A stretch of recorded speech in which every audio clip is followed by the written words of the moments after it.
하나님의 말씀을 읽고 함께 말씀 나누도록 하겠습니다. 오늘 잠언 18장인데요. 잠언 18장 21절 한 절 찾자고 되어 있는데 성경책을 찾으셔서 우리 19절에서 21절을 보도록 하겠습니다.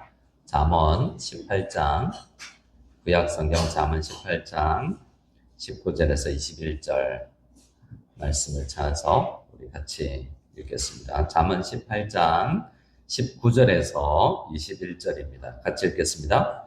노엽게 한 형제와 화목하기가 견고한 성을 취하기보다 어려운즉 이러한 다툼은 산성 뭉빗장 같으니라.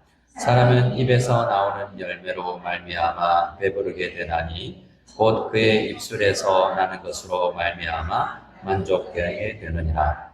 죽고 사는 것이 혀의 힘에 달려나니 혀를 힘쓰는 자는 혀의 열매를 먹으리라. 아멘. 자, 오늘 말씀에 죽고 사는 것이 혀의 힘에 달렸나니 라고 이야기하고 있습니다. 이 부분만 암송해 보겠습니다. 자, 죽고 사는 것이 따라할까요? 죽고 사는 것이 혀의 힘에 달렸나니. 다시 할까요? 죽고 사는 것이 혀의 힘에 달렸나니.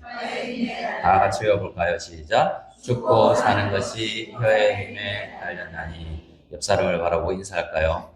절 좀 살려주십시오. 네. 자, 뭐로 살릴 수 있습니까?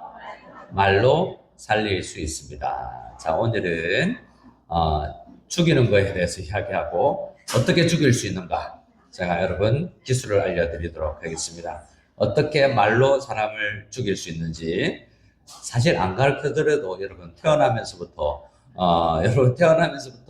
말로 여러분만 그렇고 저는 아닐까요? 우리 모든 죄인들은 죄의 속성이 우리가 다 죄를 가지고 태어나기 때문에 죄는 거짓말, 살인, 간음 등등이 죄가 아니고 그런 건 죄의 열매라고 이야기하는 거예요. 죄는 그래서 어떤 사람들이 나 죄 안 지었네요 라고 이야기하는 사람들은 아직 죄의 열매가 아직 연거러지지 않아서 자기가 죄인이 아닌 것처럼 생각하죠. 근데 콧물이 감기입니까? 기침이 감기입니까? 감기의 증상인 것이죠. 그래서 감기에 걸리면 어떤 사람은 콧물로, 어떤 사람은 열로, 어떤 사람은 몸살로, 어떤 사람은 콧물로 이렇게 재치기로 드러나는 거죠. 그러니까 죄가 걸려 있으면 아직 증상이 없다 할지라도 무증상 감염이 되는 것처럼 죄인인 건데 그런 증상이 없으면 자기는 죄인이 아니다라고 생각해요. 그것처럼 우리는 다 죄인으로 이 땅에 태어나기 때문에 죄인들은 이 말로 인해서 형제 자매를 이렇게 죽이기도 하고 때로는 그런데 살리는 건 주의 은혜가 있어야 되겠죠. 오늘은 죽이는 방법, 다음 주는 살리는 방법에 대해서 한번 이야기를 해볼까 합니다. 자, 다시 한번 외워봅시다. 죽고 사는 것이 시작. 죽고 사는 것이 혀의 힘에 달렸나니. 네. 그래서 죽고 사는 것이 혀의 힘에 달려있다라고 이야기합니다. 19절에 보면 노엽게 한 형제와 화목하기가 나를 분노하게 만든 형제. 자매는 없나요? 다 포함되는 거죠. 나를 분노하게 한 자매 형제. 교회 다니면 교회를 다니다 보면 나를 분노하게 하는 일들이 있습니다. 목사도 그럴 수 있고 교회 중직자들도 그럴 수 있고 다른 사람들이 나를 화나게 해요. 화는 언제 납니까? 우리 마음 다스리기 시리즈를 할 때 내 기준이 있습니다. 저마다 다른데 이 기준, 이 게이지를 넘어서 나를 건들면 화가 나는 거죠. 그래서 그 기준이 잘못될 수 있습니다. 내가 화가 났다는 것만으로 여러분이 화내면 안 됩니다. 왜냐하면 내 기준이 잘못될 수 있어요. 그렇지 않습니까? 잘 생각해 보세요, 여러분. 다른 사람은 그 사람한테 그렇게까지 화내지 않은데 나만 그 사람에 대해서 화를 낸다. 그 사람이 나한테만 유독 잘못해서 그럴까? 아니면 내 기준이 뭔가 잘못됐는가? 이런 생각을 해보셔야 돼요. 지난주에 제가 말했죠. 3사람 이상이 나를 향해서 이야기하면 그게 맞는 거다. 내가 아무리 아니라고 그래도 나는 정말 나 혼자 묵상하고 기도하고 40일 금식을 하고 돌아와도 나는 진짜 잘못 없는 것 같아요. 근데 3사람이 나를 1년 이상 지켜보다가 집사님은 권사님은, 장 목사님은 이런 사람 같아요 하면 그게 맞는 거예요. 다른 아니 맞는 거 100%라고 말하기는 힘들지만 대체적으로 여러 사람이 나를 관찰할 때 내가 못 보는 부분을 CT로 이렇게 쭉 찍어주기 때문에 그게 나인 경우가 참 많습니다. 근데 받아들이기가 쉽지 않아요. 지난주에 제가 자주 예를 드는 배 나온 거에 대해서 이야기를 했더니 한 분이 가시다가 목사님 배 안 나오셨어요? 이렇게 이건 뭐지? 자, 오늘 우리가 여러 말 가운데 이건 아부인가? 진실인가 아부인가? 잘 모르겠어요. 네, 그러나 그때 제가 힘을 꼭 주고 있었거든요. 네. 근데 여러분 진실을 말해도 우리는 화가 나잖아요. 솔직히 그렇지 않습니까? 뭐 묻었어요. 배 나왔어요. 뭐 했어요. 살쪘어요. 그러면 진실입니까? 아닙니까? 받아들이기 싫죠. 그래서 진실로 이야기해도 우리는 기분이 나빠요. 그러니까 화나는 게 진실을 받아들여도 우리가 이렇게 받아들이기도 힘들죠. 그런데 그런 나를 노엽게 한 형제와 화목하기가, 주님은 화목을 힘쓰라 그랬는데 화목하기가 견고한 성을 취하기보다 어렵다. 난공불락의 성을 무너뜨리고 점령하는 것보다 그 한 사람하고 잘 지내기가 어렵다라는 거잖아요. 그런데 우리는 이 죽고 사는 문제, 이 생명을 살리는 게 누가 할 수 있습니까? 의사도 잠시 살리지만 말 한마디로 살리는 이 말로 인해서 우리는 서로 잘 지낼 수 있어요. 유튜브를 보다가 잠시 광고가 이렇게 나오는데 이런 광고가 있어요. 이혼하게 된 부부가 있어요. 근데 이혼하자. 우리 서로 싫어하잖아. 남자가 이렇게 이야기합니다. 근데 여자가 이야기해요. 앞으로 얼마 동안 내 이야기만 딱 지켜주면 안 돼. 그래서 일정 기간을 두고 출근하는 남편. 이혼하려는데 아내가 이야기하죠. 간다. 이러니까 그냥 가? 안아주고 가면 안 돼? 뭐 이렇게 해서 일단 따라주기로 했기 때문에 이혼할 위기에 있는 그 집안이 그 다음 날 어떻게 안아주고 싶겠습니까? 근데 이렇게 하루하루 아내가 시키는 대로 하다 보니 어떻게 됐다? 네, 이혼하지 않게 됐다. 뭐 이런 이야기의 광고인 것 같아요. 그런 거 봤는데 여러분, 이렇게 우리는 정말 인생의 큰 위기, 어떤 걸로도 해결하기 힘들다고 생각되는 것들 우리 지혜롭게 하면 이겨낼 수 있습니다. 복음이 만들어내는 것이 그것인데요. 우리 태어난 우리가 죄인으로 태어났는데 의인으로 우리가 이제 신분이 바뀌죠. 신분이 바뀌었는데도 왜 그러면 우리가 언어 생활이 잘 달라지지 않을까요? 예수 안 믿는 거죠, 그러면. 제가 항상 말씀드리지 않습니까? 뭐 하는 중이라고요? 공사 중입니다. 왜냐하면 여러분 아들 군대 갔어요. 제가 이 비유 자주 씁니다. 군대 갔어요. 오늘 군대 갑니다. 오늘 머리 깎았어요. 오늘 군대 입대합니다. 들어간 군인이에요, 아니에요? 그 군대 들어가면 그날부터 군인이에요. 훈련병이라 할지라도. 그러면 여러분 오늘 신분은 바뀌었지만 아직도 민간인이에요. 왜냐하면 오늘 아침까지 민간인으로 살았기 때문에 여전히 나의 삶은 민간인으로 가득 차 있죠. 신분은 바뀌었으나 아직도 군인답지 못한 것. 우리가 그리스도에 속했지만 아직도 그리스도인답지 못한 건 그러니까 아직 훈련이 덜 되어서 그렇다라는 겁니다. 옆 사람한테 이렇게 축복합시다. 훈련 빡세게 합시다. 네. 감사합니다. 그러면 앞으로 제자훈련 들어오시는 분들은 이전보다 2배, 3배 더 빡세게. 와우.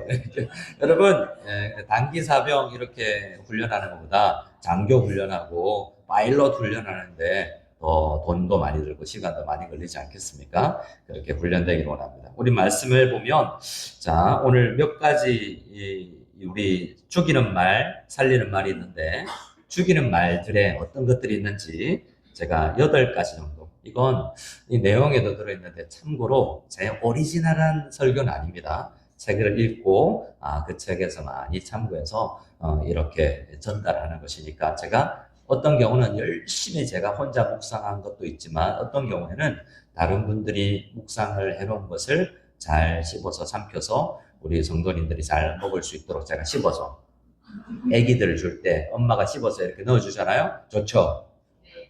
아, 좋습니다. 네, 그래서 한 8가지로 제가 그 목사님이 이야기하는 걸 8가지 정도로 요약해서 이렇게 말씀을 할까 합니다. 그 유형들만 죽이는 방법. 자, 말로 죽이는 방법. 다 알고 있는데 한번 나열을 해보겠습니다. 첫 번째, 험담, 모함. 뭐라고요? 험담, 예, 모함이나 험담. 두 번째, 비난하는 말. 세 번째, 비아냥. 자, 비아냥, 전문가가 있습니다. 자, 연기 전문가. 자, 비아냥 한번 해볼까요? 비아냥 어떻게 하는 건지. 아, 네. 아, 네. 다음에는 미리 연습을 해서 어떻게 하면 비아냥인지. 실제로 예를 들어서 험담하는 거 이런 거 한번 해보면, 네, 안 해도 될까요? 네, 비아냥. 네 번째로 자랑, 아부 같은 거 있습니다. 그리고 다섯 번째로 거짓말. 여섯 번째로 분노하는 말, 화내는 말, 불평 이런 거, 정죄하는 거. 일곱 번째로 욕하는 거. 여덟 번째로 경솔한 말. 이런 것들이 이제 우리가 사람을 말로 죽이는 것들입니다. 자, 먼저 한번 생각해 볼 때 험담입니다. 험담. 험담 잘 하시는 분? 험담 전문가 계십니까? 네, 험담. 험담은 이런 험담이나 모함은 어떤 것보다 관계를 잘 파괴하고 교회 공동체를 분열시키는 게 험담이라고 이야기합니다. 자, 이런 거죠. 김 집사님, 제가 가끔 이야기합니다. 김 집사님 기억해? 박 집사 기억해? 이런 거죠. 박 집사 알아? 이렇게 이야기하면 그 다음부터 뭔가 하고 싶은 게 있는 거죠. 그 박 집사한테 뭔가 그걸 이야기해주고 싶어서 지금 한국 돌아간 지 얼마 5년 지났는데도 그 박 집사 소환해가지고 그 사람한테 박 집사한테 무슨 일이 일어났는지 들었니? 라고 이렇게 이제 물어보는 거지. 야, 그리고 김 집사, 김씨, 이씨, 막 대표적이니까 하겠습니다. 저도 김씨고, 야, 김 집사가 이 집사한테 뭐라고 그랬는지 아니? 뭐 이렇게 이야기해 주는 거죠. 근데 죄인들은 이렇게 남의 잘못을 그렇게 좋아해요. 우리가 남이 못 되는 게 왜 그리 좋은지 그걸 왜 그렇게 알리냐는 거죠. 그리고 우리는 잘 생각해 보면 유명인들이 안 되는 게 평소에는 나보다 이쁘고 나보다 나보다 공부도 많이 하고 나보다 뭐 여러 가지 돈도 많고 그런 유명 인사들이 불행해졌을 때 은근히 우리는 즐길 수 있는 죄인이라는 것이 이 험담의 원인이 될 수 있습니다. 험담하는 것 자체가 누구도 우리가 다 죄인이기 때문에 그런 걸 할 수 있는데요. 그런 걸 우리가 다른 사람들한테 옮기는 걸 우리가 험담이라고 이야기하죠. 그 험담 안에는 이제 나쁜 정보가 들어있습니다. 다른 사람에 대한 거짓된 정보, 소문 등등을 공유하는 걸, 다른 사람한테 공유하는 걸 우리가 험담이라고 이야기하죠. 그런데 내 입을 그 험담이 떠나서 다시 돌아오지 않죠. 한 번 내 입술에서 떠나면 더 이상 돌이킬 수가 없습니다. 누군가에 대한 나쁜 소식. 그런데 이건 진실일 수도 있잖아요. 그 사람이 나쁜 짓을 했을 수도 있잖아요. 근데 사실이기는 하지만 그 이야기가 퍼지는 순간 그 사람은 이제 더 수치스럽게 되고 더 나쁜 상황으로 몰려나갑니다. 예를 들어서 이제 어떤 부부가 문제가 있었어요. 근데 부부가 상담을 해옵니다. 그런 셈지들이나 여러분들 권사님 상담 좀 해주세요 하고 상담했는데 그 상담 내용이 이제 퍼뜨려지는 거죠. 근데 그게 작은 문제면 괜찮은데 큰 문제면 이제 교회를 떠나야 될지도 모르죠. 누군가는 말을 퍼뜨린 사람이든 그 말 때문에 수치를 받은 사람이든 누군가 한 사람은 교회를 떠나야 될지도 모릅니다. 그래서 여러분 이 험담은 정말 이 교회를 깨뜨리게 하는 것인지 말 안 해도 아는 거죠. 근데 험담에 대해서 잠언 16장 28절에 이렇게 이야기하는데요. 잠언 16장 28절에 패역한 자는 여러분이 잠언을 펴놨기 때문에 보셔도 되겠고요.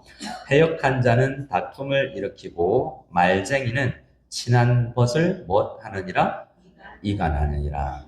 말로 인해서 관계가 깨어지잖아.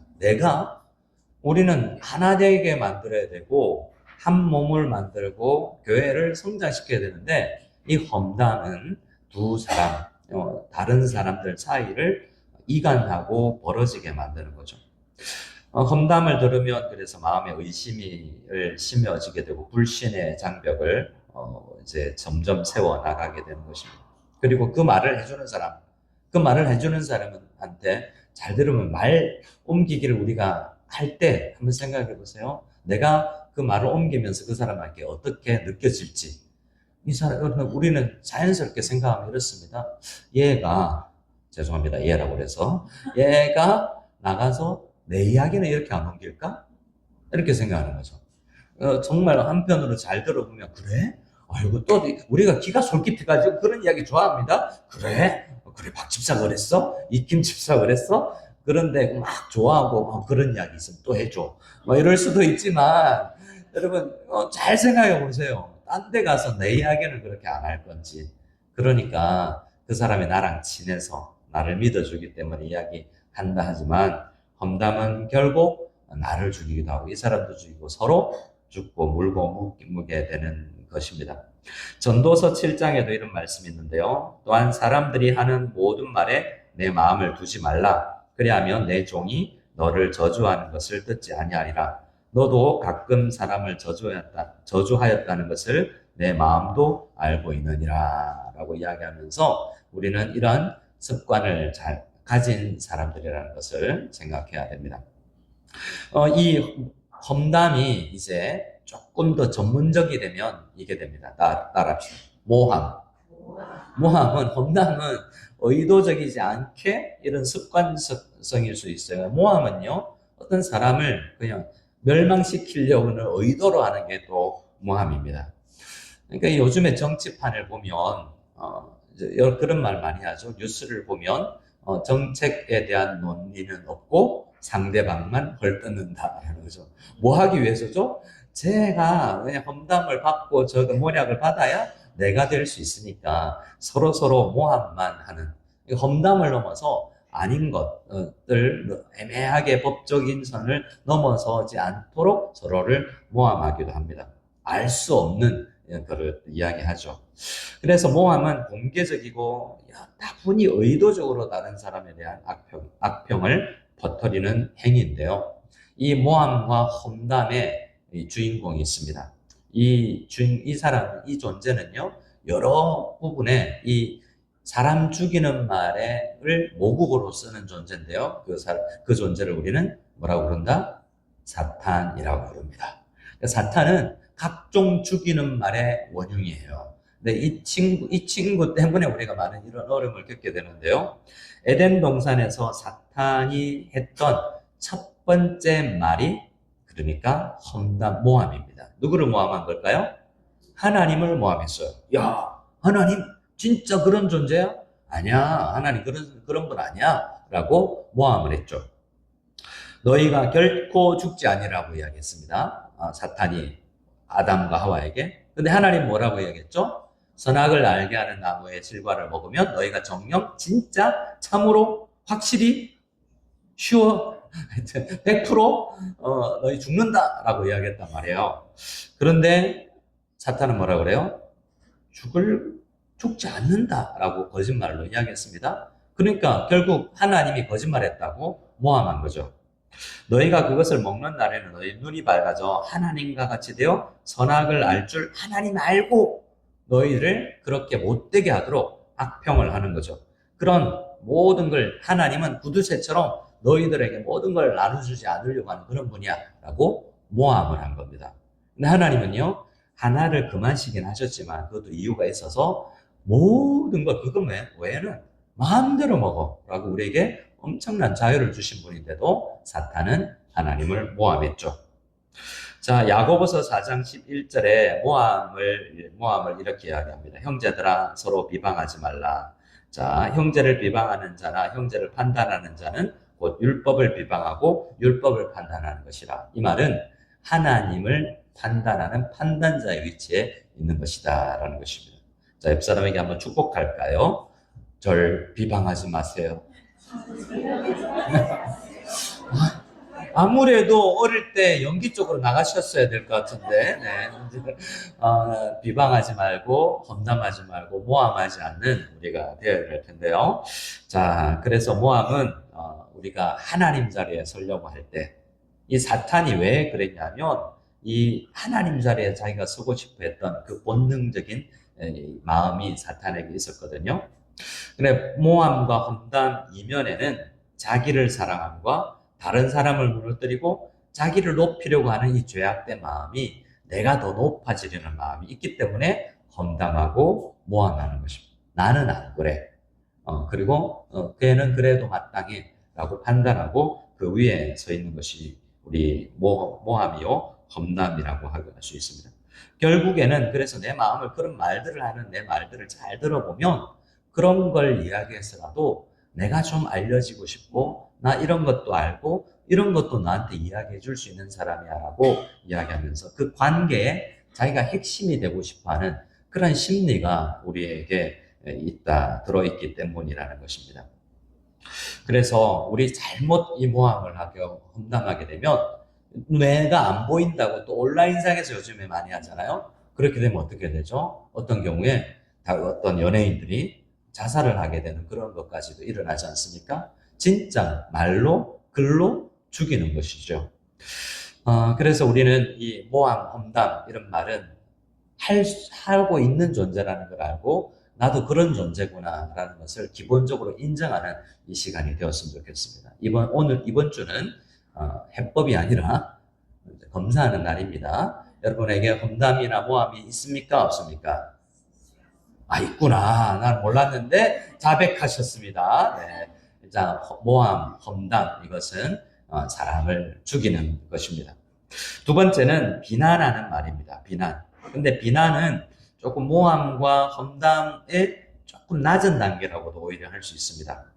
그러니까 이런 거죠. 약간 비난은 여러분 스포츠 경기 보다가 남편이나 애들하고 스포츠 경기 보다가 요즘에 이제 축구 많이 하는 것 같은데 저거밖에 못해? 아니 저걸 저렇게 드리블을 저렇게 한단 말이야? 누가 TV에 나오는 사람들이 어떤 사람들이에요? 축구 선수들이고 또 요즘에는 이렇게 외국하고 경기하면 주로 어떤 사람들입니까? 어떤 선수라고 불러요? 국가대표들이잖아요. 우리나라에서 어떻게든 뽑고 뽑아서 11명이 뛰고 있는데 우리는 이야기합니다. 우리 동네에서 내가 좀 잡았다고. 저것밖에 못해? 어이구, 내가 해도 저것보다 잘하겠다. 실제로 잘합니까? 못합니까? 그만큼 안 되죠. 그런데 우리는 얼마나 말로 잘 하는지 몰라요. 그래서 이 비판과 비판인데 은혜로운 비판도 우리는 할 수 있어야 되는 유익하고 은혜로운 비판을 할 수 있어야 되는데요. 아주 작은 것들로 것이지만 우리가 식당 가서 우리는 음식 못하면서 음식 타박하는 거 기타 등등 많습니다. 이런 종류의 걸 굉장히 많이 합니다. 근데 우리는 왜 남을 비난하고 우리는 너 이거 별로야, 이거 안 좋아, 수준에 못 미쳐 라고 이야기할까라고 생각해 보면 결국 자신을 이것도 필요 이상으로 내 자신을 과대평가하기 때문에 그렇게 나오는 것일 수 있습니다. 심리를 분석해 보면요. 여러분, 설교자를 바라보면서 아이고 내가 해도 저거보다 잘하겠다. 목사님 내려오세요. 내가 해도 이거 아니 실제로 그런 평신도님이 그러다가 신학교 가서 목사가 된 경우도 있어요. 내가 하면 더 잘하겠다. 그는 진짜 그런 마음 그런 분들도 있을 수 있습니다. 직장 상사나 각종 우리 교회에서 일들 주일학교에서 하는 일들 각종 일들 우리가 평가를 많이 하죠. 왜 일을 이따구로 하지? 왜 일을 이따위로 할까? 라고 내가 해도 이것보다 잘하겠다. 그러면 그런 분에게 이제 주면 되죠. 자, 성도님이 이제 맡아서 하십시오. 라고 하면 들어가 보면 그럴 만한 이유도 분명히 있다는 거예요. 당회가 하는 일을 보면, 어이구, 남자들 몇 명 모여가지고 결정하는 게, 이게 나는 차라리 권사에서 결정해 놨지, 장로들 몇 명 앉아가지고 목사하고 이게 너무 수준 이하다라고 생각할 수도 있습니다. 네. 그런 두 가지가 있어요. 그 자리에 가보면 그렇지 않을 수가 있고요. 그런 이유가 있을 수 있고, 또 하나는 그럼에도 제가 수요일에 말씀드린 것처럼 그럼에도 불구하고 부족한 부모인데 여러분 집에 왜 뛰어난 자녀를 주셨어요? 왜? 우리 자녀를 태어나면서 우리 엄마들이 가끔 이야기해요. 목사님, 우리 애 천재인 것 같아요. 뭐 이런 어머니들 자주 봅니다. 그 천재를 왜 둔재인 집사님한테 맡겼냐고요. 이건 분명히 그런 이유가 있는 것입니다. 그래서 여러분같이 아리따운 여인들을 왜 여러분 남편들에게 맡기셨겠습니까? 그러니까 부족한 연약한 사람에게 맡겨서 뭔가를 만들어내려는 하나님의 의도가 있는 것입니다. 그런데 우리는 자기중심적이 되어서 그것을 비난하기도 하죠. 하나님은 자기중심적이 되면요, 하나님께서 하나님을 사랑으로 내 이웃을 내 몸처럼 사랑하라고 했는데 그 사랑하지 못하고 결국 비판하고 비난하는 것이거든요. 그래서 이 비난하려는 욕구를 잘 살펴보면 하나님의 명령과 거꾸로 나아간다는 것을 볼 수 있습니다. 그래서 질투 역시 종종 질투의 마음이 있기 때문에 또 비난을 해요. 그렇죠? 질투는 아니지만 내가 못하는 거, 못 먹는 거, 여우가 있습니다. 포도를 보고 결국 못 따먹고 저 포도는 실 거야 라고 이야기하고 이제 그냥 말 한마디 남기고 가버리죠. 그죠? 그래서 여러분, 우리 질투하는 마음, 내가 가지고 싶지만 못 가지는 때 그냥 말로 이렇게 내뱉는 경향들이 있어요. 그래서 이 말이 우리가 내뱉지만 그 근저에는 우리의 죄된 속성이 우리에게 이 질투의 마음이 있고 그 마음들이 또 비난이나 비아냥으로 나온다는 것을 생각하게 됩니다. 자, 첫 번째 험담, 그리고 모함, 두 번째는 우리가 비아냥거리는 말에 대해서 이야기했습니다. 우리 말에 비난하는 말에 대해서 이야기했습니다. 세 번째가 이제 비아냥거리는 것인데요. 비아냥은 상대방을 낮추면서 또 비판하고 비슷한 것이지만 자기를 은근히 높이는 것이 비아냥인데요. 비아냥을 잘 사용하기도 합니다. 비아냥이라는 거 잘 사용하면 분위기가 굉장히 좋아져요. 그런데 대부분 이 비아냥은 어떤 것일 수 있냐면 상대방에게 점수를 따기 위해서 다른 사람을 깎아내리는 거거든요. 이게 어디에서 자주 있냐면 부부 동반 모임을 가면 주로 아내들이 이 식사 자리, 여러분 생각해 보세요. 부부 동반으로 네 커플이 만났어요. 그 식탁 자리에서 주로 아내들이 남편들을 깎아내립니다. 아이고, 이 사람은요, 아이고, 사장이지만 이것도 못해요. 그리고 이 사람은 장로고, 그런데요, 저것도 못해요. 이러면서 결국 이건 사실은 겸손의 표현이라고 생각해요. 자기 남편을 좀 깎아서 우리가 겸손하게 만들어, 우리 부족해요. 이런 이야기이긴 하지만 결국에는 그걸 듣고 있는 남편은 의문의 일패. 그 아내의 의도는 알겠지만 가만히 앉아있던 남편은 무슨 책임이 있습니까? 보통 50대 중반, 이제 60대 넘어가면 남자들이 여성 호르몬이 많아지고 여성분들이 남성 호르몬이 많아지면서 목소리가 더 커지고 밖에 나가서도 이런 더 말을 많이 할 수도 있습니다. 남자들은 가만히 있죠. 그래, 나 바보야.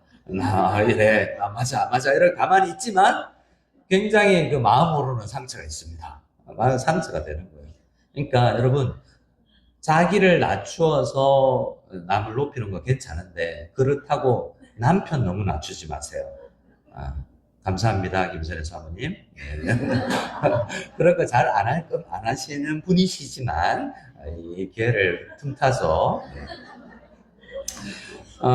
그래서 여러분, 비아냥은 이런 말씀에 해당이 된다고 할 수 있어요. 잠언 11장에 잠언의 말에 대한 많은 이야기 있지 않습니까? 지혜 없는 자는 그 이웃을 멸시하나 명철한 자는 잠잠하느니라 라고 이야기하죠. 가까운 사람을 낮추어서 이렇게 멸시까지라고 말해주기는 좀 그렇지만 깎아서 그 분위기를 좋게 만드는 것, 한두 번 먹힌다고 해서 계속 그렇게 해서 우리 하늘 같은 남부님들을 그렇게 낮추는 건 좋지 않습니다. 마찬가지로 여러분, 이 비아냥은 뭔가 내가 더 세다라는 느낌인 거예요. 십자가를 생각해 보세요. 골고다 언덕에 십자가에 있을 때 예수님께서 이 땅에서 선생님으로 사역하고 병을 치유할 때 많은 사람들이 바리새인들이나 비아냥 그리긴 했지만 대부분의 사람들은 존중했습니다. 근데 십자가에 달리자마자 구경꾼들이 예수님을 비난했죠. 비아냥거렸죠. 내려와봐. 네가 엘리 하나님을 찾는구나. 내려와봐. 라고 그들 십자가에 달리신 예수님을 구경하면서 비난했습니다. 그 구경꾼들이라는 게 얼마나 이 비천한 사람들입니까? 예수님에 비해서. 하지만 예수님이 잠시 약해지신 틈을 타서 비아냥거리죠. 나보다 약하고 나는 너보다 세. 이런 마음으로 비아냥이 나오는 것입니다. 그래서 목회자들도 가끔 이렇게 설교에서 저도 혹시나 우리 가족들이나 이런 분을 낮추어서 이렇게 비교하면서 이야기한다는 것이 있으면 잘못하는 비유죠. 근데 어떤 목사님이 그렇게 설교를 하셨다고 그 책에 나와 있더라고요. 자, 목사님은 자기는 아이비리그 출신이고 사모님은 시골 출신인데 그래서 이렇게 발음을 이상하게 불러 이렇게 영어 발음을 무시하는 듯한 그 맥락은 있었겠지만 결국 상처를 받잖아요, 가족들이. 그래서 은근히 나는 좋은 대학 출신이야. 나는 많이 배웠어라는 걸 드러내기 위해서 약한 사람을 더 힘들게 하는 게 이 비아냥이라고 할 수 있습니다. 근데 주님은 바울을 통해서 더러운 말은 입 밖에도 내지 마라 라고 말하지 않는 것이 더 낫다고 그런 부분에서 이야기하죠. 상대방을 높이느냐 하면 그렇지 않습니다. 비아냥은 상대방을 더 낮추잖아요. 그러면 우리는 그 질문 앞에서 우리는 생각해야 됩니다. 주님은 이렇게 질문하라고 여러 번 이야기하지 않습니까? 대접받고 싶은 대로 어떻게 하라? 대접하라. 그러면 그런 말 듣고 싶은 대로 너도 말하라. 라가 되지 않겠습니까? 자, 이렇게 옆 사람에게 축복하겠습니다. 대접받고 싶은 대로 대접해드리겠습니다. 자, 어떤 대접을 받고 싶으십니까? 공주님? 에스더? 왕후? 네. 여러분 참 귀하십니다. 한번 살리는 말 연습해 보겠습니다. 이게 비아냥이 아닙니다. 여러분 잘 판단하세요. 비아냥이 아부도 아니고 비아냥이 아니에요. 옆 사람한테 이렇게 이야기합시다. 피부가 참 고우십니다. 네. 뭐라도 찾아야 되지 않냐. 머리칼이 참 검으십니다. 뭐 이런 거. 예. 눈동자가 참 검으세요. 눈동자가 빛나십니다. 그러면 또 알죠. 워낙 얼마나 칭찬할 게 없으면 눈동자밖에 안 나. 이렇게 이야기할 수 있겠지만 여러분 고귀하십니다. 귀하 보이십니다. 우리 서로 비아냥이 아니라 정말 진심을 다해서 그 사람을 사랑하는 연습을 계속 하다 보면 사랑할 수 있게 될 줄로 믿습니다. 자, 자랑입니다. 자랑. 잠언 27장을 한번 찾아볼까요? 이 부분 한번 찾아봤으면 좋겠습니다. 자랑. 잠언 27장 2절인데요.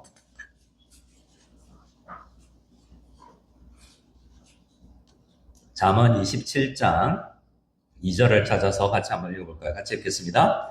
타인이 너를 칭찬하게 하고 내 입으로는 하지 말며 외인이 너를 칭찬하게 하고 내 입술로는 하지 말라. 자, 다른 사람이 너를 칭찬하게 하라. 타인, 외인이라고 이야기했지만 딴 사람이 너 말고 너 칭찬을 네가 하지 말고 다른 사람이 칭찬하도록 해라 라는 것이 잠언 27장 2절입니다. 자랑은 자기의 업적과 내가 가진 것과 내 능력을 이렇게 드러내고 싶어 하는 것이죠. 우리가 요즘에 묵상하고 있는 에스더서에 보면 그런 사람이 나옵니다. 누구였습니까? 하만이라는 사람이 우리 애들을 자랑하고 내가 가진 것 1장에 보면 아수에로 왕도 우리나라의 혁혁함과 우리 대단함과 영광스러움을 자랑하고 있지 않습니까? 어떤 걸 알리고 싶어서 정말 안달이 나 있는 것처럼 보입니다. 근데 이 마음의 근저에 보면 이렇게 자랑하고 싶은 마음의 근저에는 자기가 스스로 자기를 높여서 우상숭배를 하는 거라고 학자들은 이야기해요. 내가 우상숭배자라고? 우상이 대놓고 나를 우상숭배해 라고 이야기하지 않지만 결국 내가 너보다 나아 라고 자기를 높이는 거죠. 기도 제목처럼 성경에 보면 수많은 우상숭배를 금지하고 있는데요. 대부분은 이 부처상이나 신상을 만들어 놓고 그 앞에 절하고 송아지 신상을 만들어 놓고 뛰노는 게 아니고 대부분은 은근히 우리는 우리 자신을 우상화하고 남편을 우상화하고 자녀를 우상화하게 하는 것을 볼 수 있습니다. 그런데 헤롯 왕이 자기를 높이다가 영광을 스스로 받다가 충이 먹어서 죽었다는 것이 사도행전에 기록되어 있지 않습니까? 네, 이 책에 제가 참고했던 책에 기도 제목 형태로 자랑하는 거 이렇게 적혀 있더라고요. 잘 들어보세요. 자랑은 기도 요청을 가장하여서도 할 수 있다. 어떻게 해요? 자랑은 기도 요청, 기도해 주세요, 집사님. 이렇게 이야기하면서, 우리 중보기도 우리 담당자, 민미 권사님하고 문자하면서 자랑하고 싶어서 이거 온 교회 사랑하고 그런 거 쓸 수도 있다는 거예요. 이게, 그리고 기도 제목 하나도 안 오면 안 됩니다. 큰일 납니다. 기도 제목 해야 돼요. 하지만 이럴 수 있다는 거예요. 그분이 이야기하는 기도 제목이 이렇습니다. 우리 아이들은 크리스마스가 되면 선물을 개봉하기 전에 먼저 봉사를 한답니다. 소방서에 찾아가 크리스마스에서도 일을 해야 하는 소방관들에게 며칠 동안 직접 구운 쿠키를 나눠주고 노숙자 쉼터에도 찾아가요. 그렇게 다 하고 나서야 집에 가서 자기 선물을 열어봅니다. 이 아이들이 복음을 잘 증거할 수 있도록 기도해 주세요. 자, 우리 아이들이 복음 잘 증거할 수 있도록 기도해 주세요. 이것만 해도 되잖아요. 근데 우리 아이들은 이것도 잘하고 저것도 잘하는 귀하잖아요. 실제로 그렇기도 합니다. 실제로 그렇게 하니까 그렇게 자랑하고 싶겠죠. 그렇게 우리 아이들 자랑하고 싶습니다. 근데 이 귀여운 자랑은 500원 내고 하면 됩니다. 근데 이렇게 은근히 어떻게든 나를 세우고 싶어 하는 이런 것들, 그런 것들이, 이런 기도 요청도 있었다고 합니다. 우리 아이들이 제가 대학 다닐 때 매 학기 장학생 명단에 올랐던 것처럼 똑같이 장학생 명단에 올랐습니다. 아이들이 겸손할 수 있도록 기도해 주세요. 자, 여러분. 나도 장학생이었고, 우리 애들도 장학생이네요. 겸손할 수 있도록 기도해 주시기 바랍니다. 이게 우리에게 있을 수 있잖아요. 얼마나 우리 아들 자랑, 우리 장학금 받으면 얼마나 자랑하고 싶겠어요. 그런 자랑 들으면, 귀하다라고 해주시고, 또 바로 판단이 들어가서 자랑병을 지금 죽이는 말이야. 이렇게 하지 마시고, 받는 입장에서는, 귀합니다. 참 감사하네요. 그래, 겸손까지 함께 있었으면 좋겠습니다. 라고 우리 받는 차원에서는 그렇게 하고요. 우리가 그렇게 하는 걸 절제하고 또 이런 게 반복되는 나 자신을 돌아보면서 내가 참 교만하지 않나? 라는 생각을 해보는 거죠. 성경은 빌립보서에서는 예수님처럼 아무 일에든지 다툼이나 허용을 하지 말고 오직 겸손한 마음으로 각각 자기보다 남을 낮게 여기고 라고 이야기하고 있습니다. 그래서 자랑할 때 남들을 많이 자랑하는 길을 바래요. 우리 교회에 자랑할 때 우리 교회에 좋은 소문들을 많이 내는 거죠. 그래서 여러분, 제가 꿈꾸는 교회, 목사가 유명한 교회 말고, 여러분 어떤 교회 하면 그 교회 성도가 떠올라요? 목사님이 떠올라요? 그 교회 목사님은 다른 거 잘 안 떠오르고 건물도 잘 모르겠고 그 목사님만 떠오르잖아요. 그런데 마닐라 한인학교에 KUCM 그러면 그 권사님 다니는 교회, 어디 KUCM 마닐라 한인학교에 그 찬양대가 있는 교회, 이렇게 성도들이 많이 유명해지는 교회가 좋은 교회다라고 생각합니다.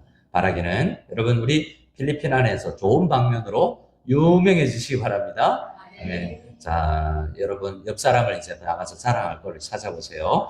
교회 안 다니는 사람 우리 교회는 있잖아. 이런 권사님이 계시고 이런 집사님이 계시잖아. 라고 좋은 것만, 그분이 나쁜 것도 있겠죠. 하지만 좋은 것만 알려주기를 바랍니다. 자, 아부도 마찬가지인데요. 길게는 하지 못할 것 같아서 아부는 좀 넘어가고요. 마지막은 아니지만 중요한 거 있습니다. 따라합시다. 거짓말. 거짓말이야. 여러분, 밀양이라는 영화가 있었어요. 여배우가 전도연이가 그랬는데요. 자기 아들을 죽인 죄수가 감옥에 gat혀 있고, 근데 이제 굉장히 화가 났을 때 막 쫓아다녔는데 그게 광장에서 음악이 흐르는데 거짓말이야 라는 음악이 배경에 흘렀던 게 제가 기억나요. 거짓말이라는 것. 근데 거짓말 잘 안 하는 것 같지만 우리에게 여러분 굉장히 거짓으로 꾸미려고 하는 그러한 욕구들이 우리 죄인들 가운데 굉장히 많은 걸 알 수 있어요. 어제 한 성도님하고 제가 이제 짜장면 약속이 있어서 제가 가끔 비싼 건 아니고 짜장면 정도 사줄 수 있는 돈을 벌었으면 짜장면 사줄 수 있습니까? 물어서 제가 짜장면 사주세요 할 수 있습니다. 짜장면 먹고 커피숍에 갔는데 커피숍이 좀 한산하는 거죠. 한산해서 근데 어떤 커피숍은 굉장히 북적북적해요. 거기는 필리핀 사람들이 막 가득해요. 왜 갈까요? 그랬더니 거기 페이스북 올릴 사진이 잘 찍힌다 라고 이야기하더라고요. 그럴 수 있죠. 근데 페이스북에 왜 그렇게 사진을 찍어 올릴까? 저도 그러는데. 저도 그러고 있는데, 저는 주로 교회를 올리고 있거든요. 그러면 우리 페이스북 보고 전 세계에 흩어져 있는 목사님들이, 야, 마닐라 한인학교 엄청 좋은 교회다. 막 이렇게 막 이야기를 올려요. 제가 어떤 사진만 올리겠습니까? 좋은 사진만 올리거든요. 다투고 싸우고 뭐 이런 거 왜 올리겠습니까? 페이스북에는 인스타그램에는 좋은 것만 올리는 거예요. 그럼 페이스북, 인스타그램에 올라오는 것만 종합해 보면 그 사람은 거의 황제나 저기 사우디나 여러분 두바이에 그 굉장히 재벌처럼 사는 거예요. 근데 실제로 그렇지 않잖아요. 우리나라에 많은 사람 디저트 가게가 엄청 유명해졌다는 이야기 있습니다. 디저트 가게가 왜 유명해졌냐면 내가 저 호텔에 가서 10만 원짜리, 20만 원짜리 밥은 사 먹기 힘들지만 내가 김밥 사 먹고 라면 사 먹고 나오면서 디저트 하나는 만 원짜리를 사 먹을 수 있는 거예요. 그래서 최고급 디저트를 적이면서 자기를 위안한다는 거예요. 그런 심리가 우리에게 있기 때문에 디저트 가게에서 사진 찍어서 우리가 페이스북에 올리고 인스타그램에 올린다는 거죠. 여러분, 사실은 우리의 좋은 부분만 가장해서 이렇게 드러내려고 하는 경향, 이것들이 우리에게 많이 있을 수 있습니다. 거짓말과 기만이라는 것에 저변에 내려가 보면 우리를 이렇게 거짓으로 꾸미려는 그러한 내용들이 우리의 마음 가운데 놓여 있다라는 것입니다. 거짓은 하나님께서 정말 싫어하는 것이고 거짓말은 저를 한번 따라해 주시기 바랍니다. 사탄의 모국어. 사탄은 태어날 때부터 태어날 때부터 그 거짓말로 점철된 말을 합니다. 근데 거짓말은 아나니아와 삽비라가 죽어야 할 만큼 심각한 죄였다는 것을 우리는 알 필요 있죠. 작은 거짓말이 쌓여서 우리는 정말 큰 문제를 일으키는 것을 볼 수 있습니다. 여러분 생각해 보세요. 야근한다고 말해놓고 친구들이랑 볼링 치러 간 남편 어떻게 생각하세요? 나한테는 문자로 야근한다고 그랬어요. 근데 사실 알고 나보니까 볼링 치러 갔어요. 어때요? 괜찮아요? 뭐가 나쁜 거예요? 거짓말이. 남자는 생각합니다. 이 정도야. 뭐. 그런데 볼링 쳤잖아. 내가 뭐 죄진 것도 아니고 친구들하고 볼링 쳤는데 우리 운동하는 거 이런 것들이 남편이 아내가 싫어하는 걸 아니까 배드민턴 치러 갈 때, 골프 치러 갈 때 어떻게든 살짝 속여서 가지만 거짓말 자체가 굉장히 크게 문제를 일으키지 않습니까? 목회자들도 그런 거짓말을 해요. 설교 다운로드 받아서 자기가 한 거, 자기 것처럼. 제가 지금 미리 이야기합니다. 저는 다운받았을 때 다운받았다고 인용합니다라고 이야기를 해야지 함부로 요즘에는 다 유튜브에 다 남기 때문에 함부로 그렇게 잘 안 되잖아요. 그래서 실제로 저도 많은 목사님들의 인터넷을 잘 듣지 않지만 글을 읽고 그것을 내 것으로 내면화해서 대부분 그런 과정을 거쳐서 설교를 만들거든요. 근데 그걸 내가 한 것이냐 그렇게 해서는 안 되는 것이죠. 사람은 내 것인 양 숨기고 싶은 마음이 목회자에게도 들어 있습니다. 그래서 거짓은 그렇게 우리에게 다 있는 거죠. 우리는 또 화내는 말, 불평하는 말 합니다. 작은 것에도 화내는 거죠. 분노에 대해서 제가 말씀을 드릴 때 이 부분은 이야기했지만 여러분 잠언 23장 18절을 읽어보고 이제 거의 마무리로 나가기로 원합니다. 왜 죽이는 말인가? 오늘은 우리가 잠언 18장을 주 본문을 읽었지만 잠언 23장 18절도 중요한 말입니다. 우리 잠언 23장 18절 말씀을 같이 한번 읽어보겠습니다. 23장 18절입니다. 시작. 칼로 23장 18절 시작.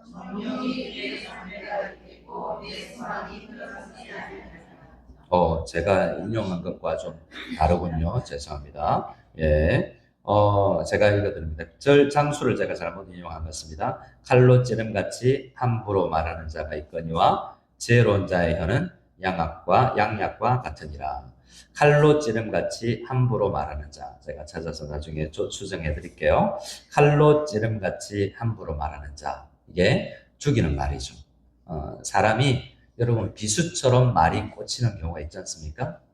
근데 이때 우리는 투덜거리는 그 말들이요. 그런 분노를 일으키는 그 말이 30년이 지나도 어제 일처럼 생각해요. 제가 한번 지난번에도 말씀드렸습니다. 어떤 집사님과 상담을 하는데 막 분노해서 그 사람이요 나를 이렇게 이야기했잖아요. 막 이렇게 이야기하는 거예요. 그래서 다 듣고 나서 언제요? 20년 전에요. 저는 어제 이야기한 줄 알았어요. 어제 그런 일이 일어난 줄 알았는데 이 분노라는 게 그만큼 빗으로 꽂혀가지고요. 험담하는 말과 이 분노의 말이 그렇게 꽂혀서 20년도 어제 일처럼 나한테 문제는 어제 일처럼 나한테 오늘 영향을 주고 있다는 것이 문제인 것입니다. 오늘도 나는 그 말에 의해서 죽고 있고 상처받고 있는 것이죠. 여러분, 그래서 너무 심한 말 하면 안 됩니다. 제가 많은 집에 애들하고 자랄 때 가족 이야기 많이 들었습니다. 엄마한테 아빠가 이 멍청아, 문디야, 그것도 모르냐? 부터 시작해서 생긴 게 왜 그 모양이냐? 너하고 괜히 결혼했다. 기타 등등 수많은 말로 상처와 화난다고 함부로 내뱉는 경우 있습니다. 여러분, 화가 났을 때 우리는 주로 말로 내뱉으면서 문제를 해결하거든요. 화가 났을 때 교회 안에서 함부로 여러분 말하지 않기를 바랍니다.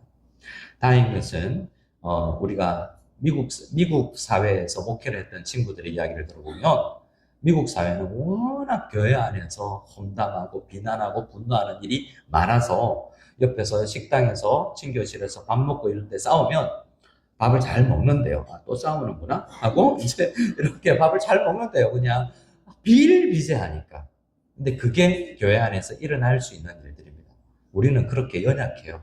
하지만 우리는 어떻게 해야 되냐면 그냥 밥 먹지 말고 우리는 피스메이커가 되어야 됩니다. 그래서 우리를 잘 점검하는 일들로 이런 단어들의 나열이지만 이렇게 사용하면서 우리 묵상하면서 우리 자신을 바라볼 수 있기를 원합니다. 내용이 참 많아서 마지막으로 한 가지만 이야기하고 마치겠습니다. 불평입니다. 불평. 이것도 책에서 나온 이야기인데요. 그대로 읽어드릴게요. 불평. 한 형제가 침묵의 수도원에 들어갔다고 합니다. 그 침묵의 수도원은 말을 하면 돼요, 안 돼요? 말을 안 되죠. 말하면 안 됩니다. 근데 5년에 한 번 말할 수 있대요. 5년에 한마디. 5년에 한마디 말할 수 있대요. 그래서 그 형제가 5년에 이제 수도원장이 5년이 지나서 말 한마디 하세요. 그랬더니 한마디 딱딱한 침대라고 한마디 했대요. 그래서 침대를 바꿔줬답니다. 그리고 나서 5년이 지났어, 5년이.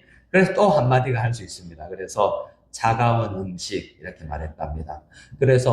그러고 나서 이제 수도원 또 5년이 지나서 이 사람이 저희는 더 이상 수도원 못 있겠어요. 라니까 수도원장이 나가시는 게 참 낫겠습니다. 당신은 10년에 딱 2마디 했는데 불평만 이야기했습니다. 10년 동안 2마디인데 100% 당신의 말에는 불평밖에 없습니다. 이 침대가 안 좋다, 음식 안 좋다 라는 불평의 말이었다는 거예요. 여러분, 타락한 인간의 말에는 모든 것이 자기 기준에 맞지 않아서 불평, 불만이 많이 나오게 되어 있습니다. 교회를 봐도 그럴 수 있어요.